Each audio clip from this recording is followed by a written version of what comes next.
Hello everyone and welcome back to the channel. This is part 2 of my 3-part series of Margaritaville at Sea Paradise. So let's jump right in.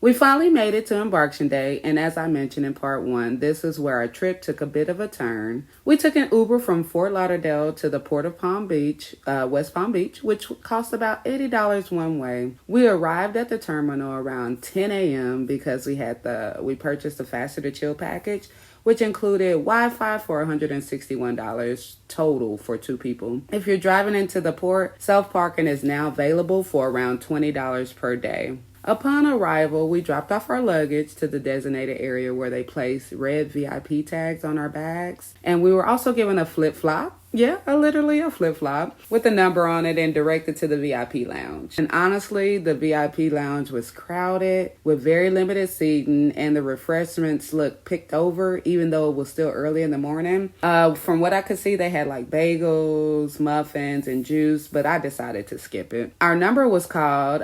You had to present your identification like your passport, birth certificate, or driver license, and a debit or credit card to pay on board spending fee. Plus, there was an unexpected $90 fuel fee for 2 people, which is only charged when you sail on the Margaritaville at Sea Paradise for some reason. Not sure, but it was for the 4-day, 3-night sailing to Nassau. $90 for a couple for that length of time. While we were waiting, we noticed that they were skipping numbers because I think they were a little confused about where they left off. It was disorganized, just to say the least. And I'm not one to complain. I just truly try to make the best of things, but this was chaotic. And once we were checked in, we were handed an envelope with our VIP wristbands and receipt, but with no further instructions on what to do next. Eventually, we saw others starting to leave the lounge, so we just followed the crowd to the boarding line. Once we were on board, I will say the ship didn't look as rundown as I've heard, but you could tell it was an older vessel. Finding our muster station was another challenge. There were no signs or crew members directing people. When we did find it, check-in was done with like a paper notebook, not a digital system like the other cruise lines. The instructions for the muster drill were played over the TV once we got in our room, but honestly, for the first time cruisers, this would have been very confusing. He just really instructed us to just once your room ready, go check in to your room, cut on the TV, and the muster drill is there. That was not good for first time cruisers. We decided to grab lunch at Cheeseburger in Paradise. The burger looked good, but it really tasted like one of those frozen grocery store patties. It was not impressive. The fries were decent though, and their special sauce, it was kind of similar to Thousand Island, only available if you asked for it. Our room was ready around 1 p.m., earlier than projected from the 1:30 p.m., which was nice, but our luggage didn't arrive until after 4 p.m. We had paid for the expedited luggage delivery as part of our VIP package, yet other bags without the VIP tag was arriving before ours, so that was really frustrating. Later that evening, we visited the Euphoria Lounge and ordered the pink Cadillac cocktail, which is not pink, and which is no longer on the bar menu, so you have to specifically ask for it. I believe they have it in the main dining. But since our sailing was in April, the drink packages had changed, and previously you could purchase a 10-drink package for around $106 pre-cruise, but now they only offer the ultimate package, beverage package, and that's around $75 per person per day, and that comes with 15 drinks. So if you plan to have more than a few drinks a day, get the package. We didn't, and we regretted it because those 2 pink Cadillac cost us $34 after gratuity. We also had a 5 free drink perk when we actually booked the cruise. Instead of loading those onto our accounts, they handed us old school raffle tickets to redeem at the bar. Again, very outdated. For dinner that night, I tried the Cajun gumbo, which was actually good, and a Caesar salad, not so good. The croutons were soft and the lettuce was wilted. It was like it had set out for a little bit. I chose to just eat my entree, which was shrimp pasta, but it lacked flavor. So I just skipped the dessert and ended up grabbing sushi later at Farside Sushi, which was good, although we waited about 30 minutes despite there being no kind of line. We closed the night with Radio Margaritaville Live at Sea. It was hosted by the cruise director. She was very nice.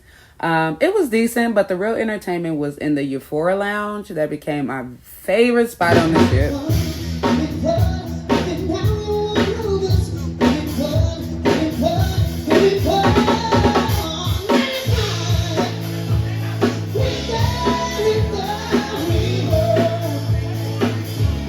The next day, we relaxed at the adults only area.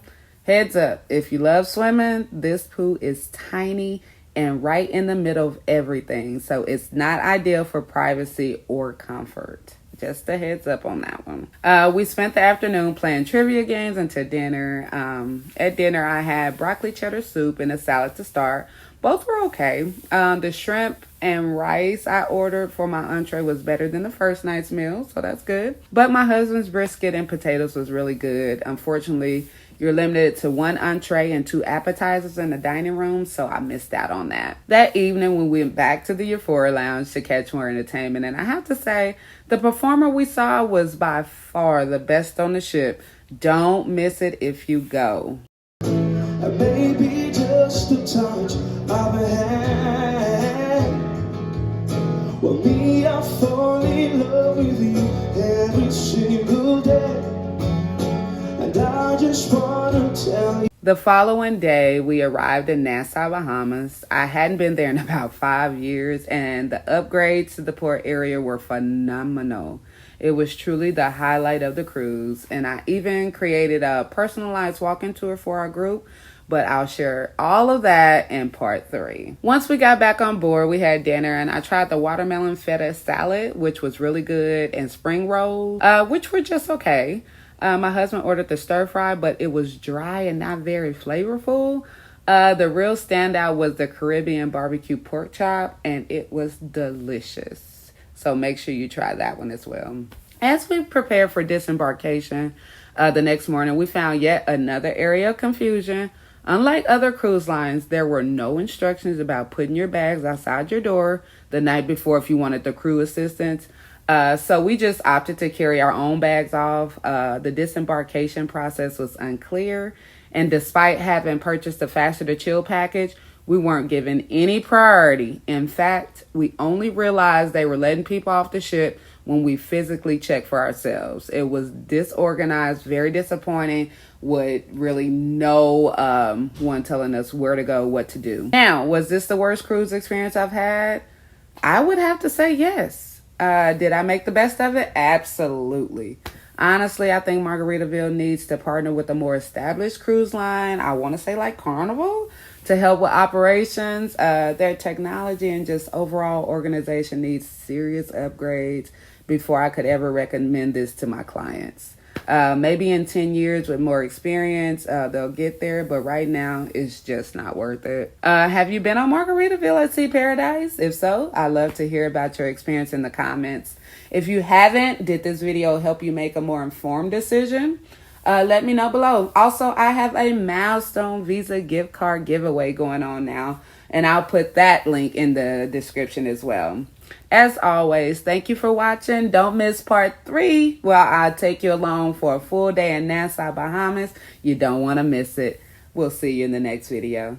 Hey everyone, I'm hosting a giveaway to grow our community, and the bigger this community gets, the bigger the prize. $25 if we hit 1,000 subscribers, $50 if we hit 5,000, and $100 if we hit 10,000 subscribers by July the 9th. It's free to enter. The link will be in the description, and of course no purchase is necessary and subscribing isn't required. But of course, we would love for you to join our journey.